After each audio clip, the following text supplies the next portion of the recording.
महाराष्ट्र के शहरी विकास मंत्री और शिवसेना के सीनियर नेता एकनाथ शिंदे को ऐसा गुस्सा आया कि उन्होंने महाविकास आघाड़ी सरकार को ही हिलाकर रख दिया। अभी महाराष्ट्र में सरकार गिरी तो नहीं है, लेकिन किसी भी वक्त गिर जरूर सकती है। महाराष्ट्र की सियासत का केंद्र इस वक्त सूरत बना हुआ है, जहां एकनाथ शिंदे शिवसेना के कई विधायकों के साथ मौजूद हैं, जो शिवसेना को झटका देने के लिए तैयार है। लेकिन खबर यह है कि एकनाथ शिंदे को गुस्सा अचानक नहीं आया, बल्कि महाराष्ट्र की सियासत में इस भूचाल की बुनियाद 2019 में ही रखी जा चुकी थी। लेकिन सब कुछ इतना गुपचुप तरीके से चल रहा था कि किसी को जरा भी शक नहीं हुआ।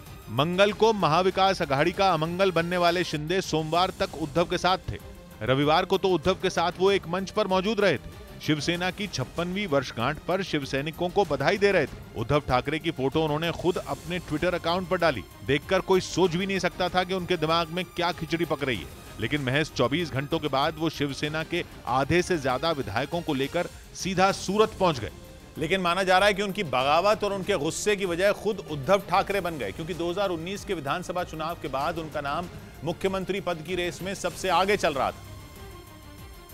और जब शिवसेना ने बीजेपी से गठबंधन तोड़ने का फैसला किया तो ये लग रहा था कि सीएम तो एकनाथ शिंदे ही बनेंगे। उस वक्त तक ठाकरे परिवार से किसी नेता को मुख्यमंत्री बनाने की कोई चर्चा नहीं थी, जबकि एकनाथ शिंदे का कद पार्टी में काफी बड़ा था। 5 साल तक चली देवेंद्र फडणवीस की सरकार में भी एकनाथ शिंदे एक सीनियर मंत्री रहे थे। लेकिन अचानक शिवसेना के ही एक धड़े ने उद्धव ठाकरे का नाम आगे बढ़ा दिया। संजय राउत और सुभाष देसाई ने उद्धव ठाकरे को बेहतर विकल्प बता दिया। वक्त का पहिया ऐसा घुमा कि एकनाथ शिंदे को मुख्यमंत्री पद से हाथ धोना पड़ा। लेकिन उनके जख्म को वक्त भर नहीं पाया, बल्कि धीरे धीरे उनका दर्द बढ़ता चला गया।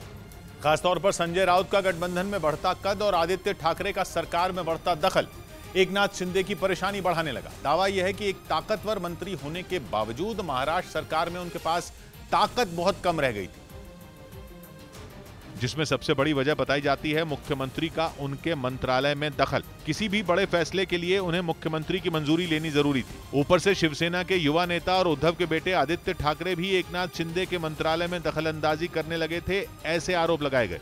दावा तो यह है कि आदित्य ठाकरे के साथ जब वो अयोध्या के दौरे पर गए तब भी उन्हें अहमियत नहीं मिली। छोटी छोटी शिकायतें लगातार शिंदे का गुस्सा भड़का रही थी। ऊपर से महाराष्ट्र की सरकार में कांग्रेस और एनसीपी के साथ ताकत का बंटवारा नए समीकरण बना रहा था। कई अहम मंत्रालय इन दोनों पार्टियों के पास थे, लेकिन दावा यह किया जा रहा है कि दोनों पार्टियों के नेता एकनाथ शिंदे की बजाय संजय राउत की बात ज्यादा सुनते थे। मतलब ये कि न तो पार्टी में चल रही थी और न ही सरकार में सुनी जा रही थी। ऊपर से दावा यह किया जा रहा है कि जो मंत्रालय एकनाथ शिंदे संभाल रहे थे उन्हें उसके कामकाज में भी कुछ कम शिकायत नहीं थी।